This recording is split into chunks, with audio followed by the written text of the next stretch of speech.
সন 1886 খ্রিস্টাব্দের 1 জানুয়ারি ঠাকুর শ্রীরামকৃষ্ণের গলা রোগের সূচনা প্রকাশ পেল। সারদা দেবী তখন দক্ষিণেশ্বরে। ঠাকুরের শিষ্য ভক্তগণ তার রোগের ব্যাপারে বড়ই উদ্বিগ্ন হয়ে পড়লেন। শ্যামপুকুরে বাসা ভাড়া করে সেখানে নিয়ে আসা হলো ঠাকুর রামকৃষ্ণদেবকে তার চিকিৎসার জন্য। চিকিৎসকগণ রোগ নির্ণয় করে একই রকম মন্তব্য করলেন। মা সারদা দেবী এলেন শ্যামপুকুরে।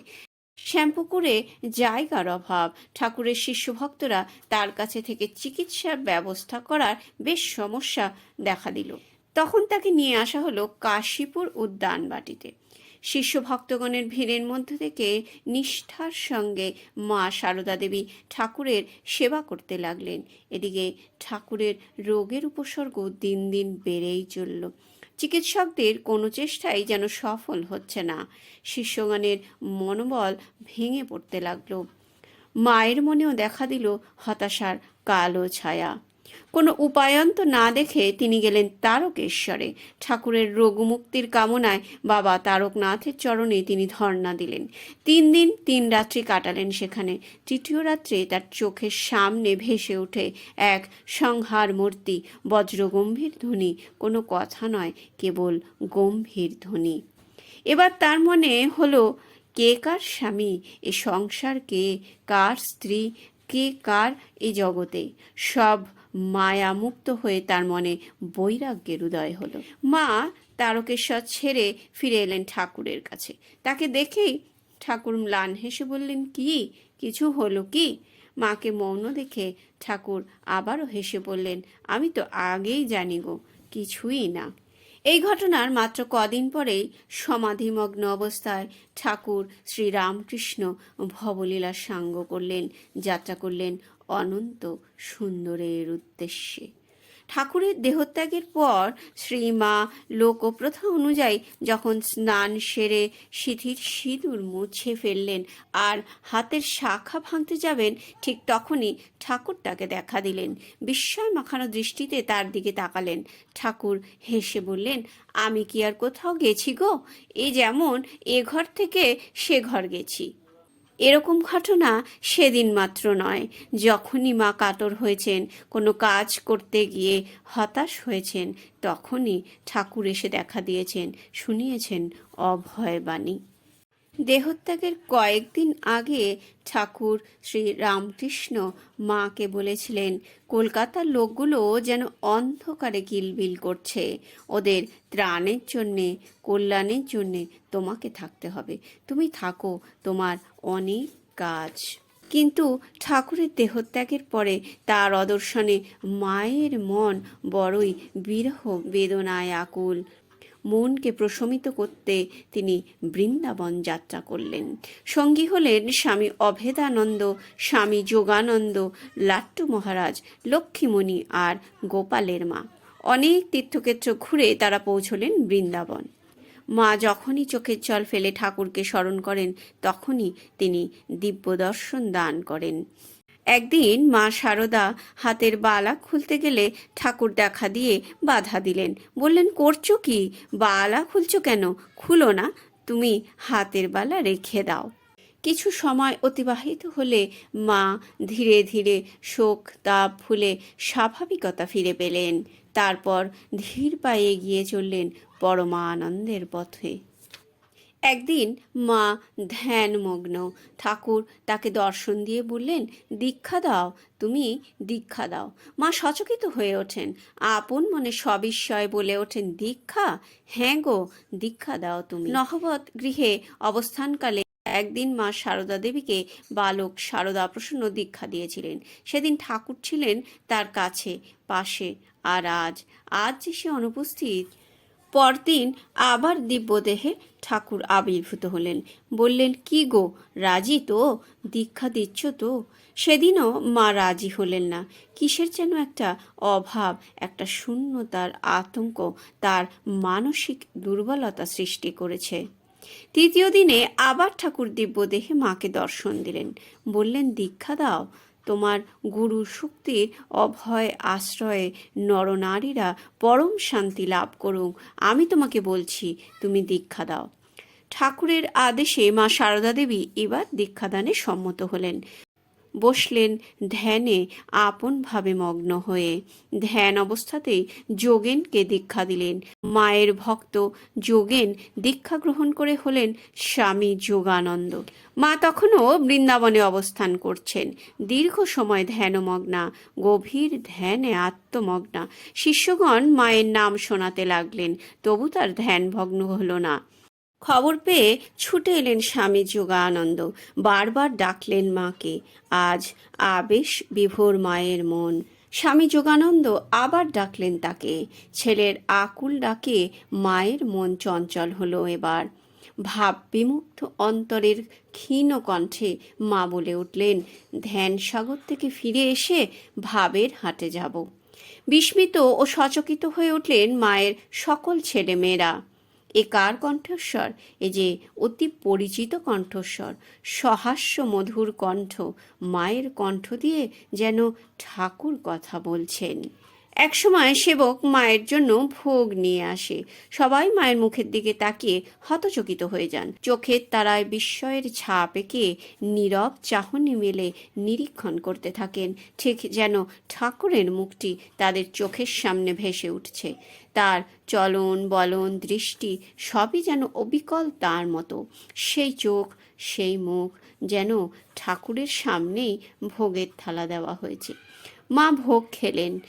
ঠাকুর যেমন করে খেতেন ঠিক তেমন করেই শেষ পর্যন্ত ভোগ খেলেন তিনি। মা এবার পান খেলেন। এর মধ্যেও ঠাকুরের সঙ্গে সাদৃশ্য খুঁজে পেল মায়ের ছেলে মেয়েরা। ঠাকুর যেমন করে পানের অগ্রভাগ দাঁত দিয়ে কেটে ফেলে দিয়ে তবে খেতেন, মাও ঠিক তেমনভাবেই পান খেলেন। স্বামী যোগানন্দ শেষ পর্যন্ত বিস্ময় চেপে রাখতে পারলেন না। মাকে জিজ্ঞাসা করে বসলেন। মা ঠাকুরের মতোই অদ্ভুত ভঙ্গিমায় এবং হুবহু একই স্বরে তার প্রশ্নের উত্তর দিলেন। তিনি যেন সবসময় রামকৃষ্ণময়। ভক্তদের নিয়ে তিনি এক এক করে হরিদ্বার, জয়পুর, পুষ্কর, পবিত্র তীর্থ ভ্রমণ করে কলকাতায় ফিরে এলেন। রানী রাসমণির দৌহিত্র ত্রৈলোক্যনাথ মাকে 7 টাকা মাসোহারা দিতেন। তাই দিয়েই কোনো রকমে তার ভরণ পোষণ চলে যেত। চন্দ্রাদেবী গদাধরের পিণ্ডদানের দায়িত্ব শ্রী সারদা দেবীর উপরেই অর্পণ করেছিলেন। অতএব কর্তব্য সম্পাদনকরণের জন্য শিষ্য ভক্তদের সঙ্গে পরামর্শ করে মা শ্রী রামকৃষ্ণ সঙ্গের বুড়ো গোপালকে সঙ্গে নিয়ে গয়া যাত্রা করলেন। এদিকে ঠাকুর শ্রী রামকৃষ্ণের দেহ রক্ষার পর তার শিষ্য ভক্তগণ আকুল পাথারে পড়লেন যেন। তাদের অধিকাংশই ঘর সংসারের সঙ্গে সম্পর্ক ছিন্ন করে অনাথ ছেলের মতো এখানে ওখানে ঘুরে বেড়াতে লাগলেন। এদিকে মায়েরও মনে শান্তি নেই। তিনি মনের শান্তির খোঁজে গয়া যাত্রার পর কলকাতায় ফিরে আবার পুরীধামে যাত্রা করলেন ভক্তদের সঙ্গে। শ্রী রামকৃষ্ণদেবের দেহত্যাগের পরে এই ঘটনা বেশ বহুদিন পরের। একবার দাক্ষিণাত্যে ঘুরতে ঘুরতে মা তার ভাইজি রাধু ও অন্যান্যদের নিয়ে এসেছেন রামেশ্বর মন্দির দেখতে। মন্দির তখন রাজার অধীনে, যিনি ছিলেন স্বামীজির শিষ্য। তিনি মন্দিরের কর্মচারীদের বলে পাঠিয়েছিলেন, আমার গুরুর গুরু পরম গুরু যাচ্ছেন, সব ব্যবস্থা করবে। মা গর্ভমন্দিরে গিয়ে মনের সাধে রামেশ্বর শিবলিঙ্গকে পুজো করলেন। তারপর রাজার ইচ্ছে অনুযায়ী একদিন তারা মাকে মন্দির সংলগ্ন কোষাগারটি ঘুরিয়ে দেখালেন। রাজার নির্দেশ ছিল, মা বা তার সঙ্গীরা যদি কোষাগার থেকে কিছু নিতে চান সঙ্গে সঙ্গে যেন তা দিয়ে দেওয়া হয়। মাকে সে কথা বলা হলো। মা বললেন, আমার আর কি প্রয়োজন। পরে পাছে তারা মনক্ষুণ্ণ হন এই ভেবে বললেন, আচ্ছা রাধুর যদি কিছু দরকার হয় নেবে এখন। রাধুকে বললেন, দেখ তোর যদি কিছু দরকার হয় নিতে পারিস, কিন্তু কোষাগার খুলতেই যখন হিরে জহরতের সব জিনিস ঝকমক করে উঠল, তখন মায়ের বুক দূর দূর করে উঠল। শ্রীরামকৃষ্ণের কাছে তিনি আকুল মনে প্রার্থনা করতে লাগলেন, ঠাকুর, রাধুর যেন কোনো বাসনা না জাগে। ঠাকুর সে প্রার্থনা নিশ্চয়ই শুনলেন, কারণ বালিকা রাধু সব দেখে শুনে বলল, এ আবার কি নেব, ওসব আমার চাই না, আমার লিখবার পেন্সিলটা হারিয়ে ফেলেছি, একটা পেন্সিল কিনে দাও। মা নিশ্চিন্ত হলেন এবং রাস্তার একটা দোকান থেকে রাধুকে 2 পয়সার একটা পেন্সিল কিনে দিলেন। শ্রী রামকৃষ্ণদেব তখন তার স্থূল শরীরে আর নেই। স্বামীজিও পাশ্চাত্য দেশে ধর্মপ্রচারে রত। স্বামী বিরজানন্দ তখন তরুণ ব্রহ্মচারী কালীকৃষ্ণ। তার মন মা সারদা দেবীকে দর্শনের জন্য ব্যাকুল হয়ে উঠল। সুযোগও এসে গেল। জগদ্ধাত্রী পুজো উপলক্ষে স্বামী শারদানন্দের সঙ্গে তিনি এলেন জয়রামবাটিতে। জয়রামবাটিতে পৌঁছে মায়ের চরণ স্পর্শ করে মাকে প্রণাম করলেন। মা চিবুকে হাত দিয়ে তাকে আদর করলেন। মায়ের আর আনন্দ ধরে না। কি করবেন, কোথায় রাখবেন, কি রান্না করে খাওয়াবেন যেন ভেবে পাচ্ছেন না। দিনরাত মা তাদের স্বাচ্ছন্দ্যের জন্য ব্যস্ত হয়ে পড়লেন। দুবেলা নিজের হাতেই নানা ব্যঞ্জন রান্না করে খাওয়াচ্ছেন তাদের।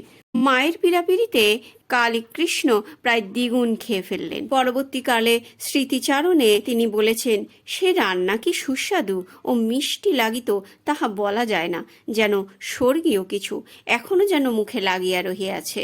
মহা আনন্দে কালীকৃষ্ণ দিনগুলো কাটতে লাগলো। বালক বলে মায়ের ব্যক্তিগত ফরমাইশ খাটার ভার পড়ল তার উপরে। ফলে বিনা বাধায় অন্দরমহলে মায়ের কাছে যেতে পারতেন তিনি। মাঝে মাঝে স্বামী শারদানন্দ কলকের আগুন নিয়ে আসার জন্য কালীকৃষ্ণকে পাঠাতেন মায়ের কাছে, কিন্তু ছেলের হাতে আগুন দিতে আছে, তাই চিমটে করে উনুন থেকে আগুন তুলে মা প্রথমে বাটিতে রাখতেন, তারপর কালীকৃষ্ণকে বলতেন তুলে নিতে। এইভাবে প্রতিটি মুহূর্তে মায়ের স্নেহসুধা আস্বাদ করে কালীকৃষ্ণ মহা আনন্দে বিভোর হয়ে থাকতেন। তারপর জগদ্ধাত্রী পুজো হয়ে গেল নির্বিঘ্নে। কালীকৃষ্ণ যেমন পরিশ্রম করলেন তেমন আনন্দও পেলেন। পুজোর কয়েকদিন পরেই স্বামী শারদা আনন্দ ও কালীকৃষ্ণ সহ 4 জন ম্যালেরিয়ায় আক্রান্ত হলেন। মায়ের ভাবনার শেষ নেই। মা গো, কি হবে, ছেলেরা সকলেই পড়ে পড়ে ভুগছে, এমন গা যে দুধ সাবুর জন্য দুধ পাওয়া যায় না। স্বামী বিরজানন্দ লিখছেন, মা নিজে ঘটি হাতে করে বাড়ি বাড়ি গিয়ে দুধ চেয়ে নিয়ে আসতেন তাদের জন্য। যার কাছে যা পেতেন তাই নিয়ে আসতেন।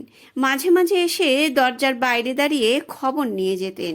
সে কি স্নেহময় ও করুণাময় দৃষ্টি। কিছুদিনের মধ্যেই অবশ্য সবার জ্বর ছেড়ে গেল এবং মায়ের আদর যত্নেই সবাই শীঘ্র সুস্থ হয়ে উঠলেন। থাকলেই মায়ের দুশ্চিন্তা আর পরিশ্রম বাড়বে এবং ম্যালেরিয়ারও পুনরাক্রমণ হতে পারে, এই ভেবে অনিচ্ছা সত্ত্বেও শারদা আনন্দজি কলকাতা ফিরে আসা ঠিক করলেন।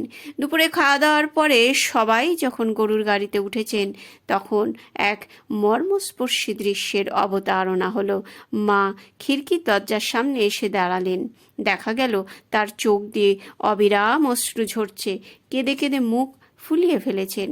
তার কষ্ট দেখে কালীকৃষ্ণ ও অন্যান্যদের মন ব্যথায় ভরে গেল। তারাও অশ্রু সংবরণ করতে পারলেন না।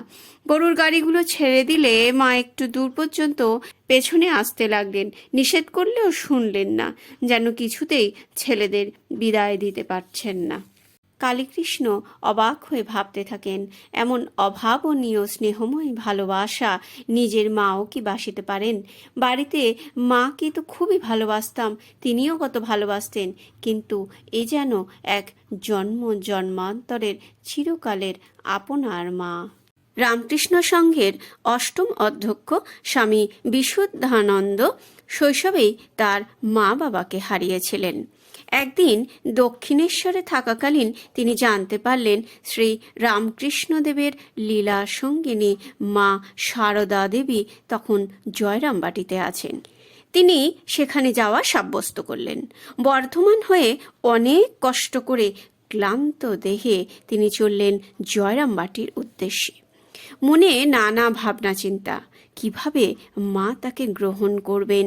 শ্রীরামকৃষ্ণদেবের লীলা সঙ্গিনী দেবী মান্না মহিষী সাধিকার কাছে গিয়ে তিনিই বা কি বলবেন। এসব উদ্বেগ ও সংশয় নিয়ে তিনি উপস্থিত হলেন মায়ের সামনে। কিন্তু তাকে দেখা মাত্রই মা বলে উঠলেন, কেমন আছো বাবা? আসতে কষ্ট হয়নি তো?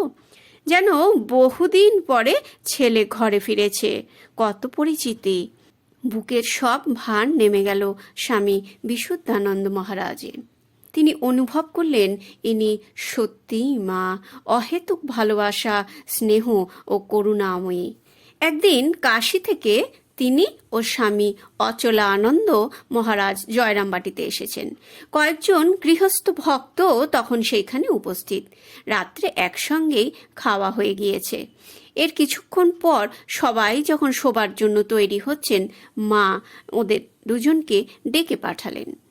ওনারা গিয়ে দেখলেন মা 2 হাতে 2 গ্লাস দুধ নিয়ে দাঁড়িয়ে আছেন। বললেন, খাও। সব ভক্তকে দেবার মতো দুধ ছিল না। ওরা তো গৃহস্থ বাড়িতে কত খেতে পারে, তোমাদের আর কে খাওয়াবে বলো? মহারাজ আবারও অনুভব করলেন মার স্নেহময়ী করুণাময়ী রূপ। জনৈক সন্ন্যাসী একদিন মা সারদা দেবীকে জিজ্ঞাসা করেছিলেন, আপনি মঠের সাধু সন্ন্যাসীদের নাম ধরে ডাকেন না কেন? মা উত্তর দিলেন, আমি মা কিনা, সন্ন্যাস নাম ধরে ডাকতে প্রাণে লাগে। জয়রামবাটিতে খাওয়ার পর ভক্তরা শালপাতা উঠিয়ে স্নান পরিষ্কার করতে গেলে মা বলতেন, থাক, লোক আছে। তারপর ওই কাজ তিনি নিজেই করতেন। মায়ের আত্মীয়রা অনেকেই বলতেন, সকল বর্ণের উচ্ছিষ্ট তুমি পরিষ্কার করো। তারা মাকে অনুযোগও করতেন, তুমি বামুনের মেয়ে, গুরু, ওরা তোমার শিষ্য, তুমি কেন ওদের এঁটো ঘাটো? মা উত্তর দিতেন, আমি যে মা গো, মা ছেলের করবে না তো কে করবে? এমনই তার স্নেহময়ী রূপ। গিরিশ ঘোষের জীবনে মায়ের আবির্ভাব এক অন্য অলৌকিক উপায়ে। শ্রী রামকৃষ্ণদেবের সাক্ষাতের বহু পূর্বে যুবক গিরিশ তখন বিসূচিকা রোগে আক্রান্ত। তার প্রাণ সংশয়। সেই অবস্থায় একদিন তিনি স্বপ্নে দেখলেন এক অপরূপ মাতৃমূর্তি মহাপ্রসাদ এনে তার মুখে দিয়ে দিচ্ছেন, বলছেন খাও। তার পরনে লাল পেরে শাড়ি, দেহে অপার্থিব জ্যোতি আর মুখে অপূর্ব স্নেহময় রূপ। প্রসাদ খেতে খেতে তার ঘুম ভেঙে গেল, কিন্তু তখনও মুখে প্রসাদ যেন লেগে আছে। দেবী মূর্তির ছবিও মনে গেঁথে রয়েছে। এরপর ধীরে ধীরে গিরিশ সুস্থ হয়ে উঠলেন। শ্রীমার চরণ স্পর্শ তার শ্রীমুখ দর্শন করার আগেই গিরিশচন্দ্র মাকে জগৎ জননী হিসাবে ভক্তি করতে শুরু করেছিলেন। 1890 খ্রিস্টাব্দে বরানগরের বাড়িতে গিরিশ তার দ্বিতীয় পক্ষের শিশু পুত্রকে নিয়ে বাড়িতে এসেছেন। সেখানে এসেই পুত্রটি মাকে দেখার জন্য ব্যাকুল হলো। সে আগেও মাকে দেখেছে, কিন্তু গিরিশ দেখেননি। জনৈক সেবক তাকে উপরে নিয়ে গেলে সে মায়ের চরণতলে প্রণাম করল এবং নিচে নেমে বাবাকে উপরে যাওয়ার জন্য পীড়াপিড়ি করতে লাগলো। গিরিশ ঘোষ উচ্চস্বরে কেঁদে উঠে বললেন, ওরে, আমি মাকে দেখতে যাব কি? আমি যে মহাপাপী। কিন্তু শিশুটি ছাড়ল না। তখন তাকে কোলে করে চোখের জলে ভাসতে ভাসতে গিরিশ উপরে এলেন, মায়ের পদতলে সাষ্টাঙ্গ প্রণাম করলেন। মাকে একদিন গিরিশ ঘোষ জিজ্ঞাসা করেছিলেন, তুমি কিরকম মা? মা এক অপূর্ব উত্তর দিয়েছিলেন, আমি সত্যিকারের মা, গুরুপত্নী নই, পাতানো মা নই, কথার কথা মাও নই, সত্য জননী। আর বারবার ভক্তদের সঙ্গে লীলায় মা তার সেই রূপকেই প্রকাশ করে গেছেন।